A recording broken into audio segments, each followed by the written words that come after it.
Hello po mga ka-farmers. Magandang buhay.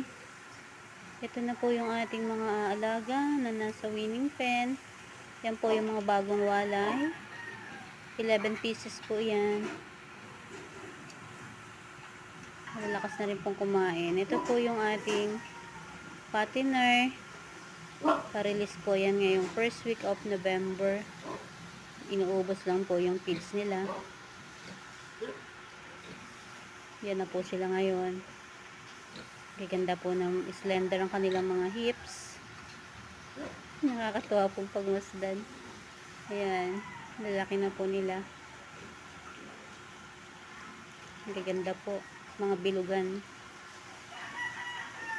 Maraming salamat po sa panonood at sa suporta. God bless po.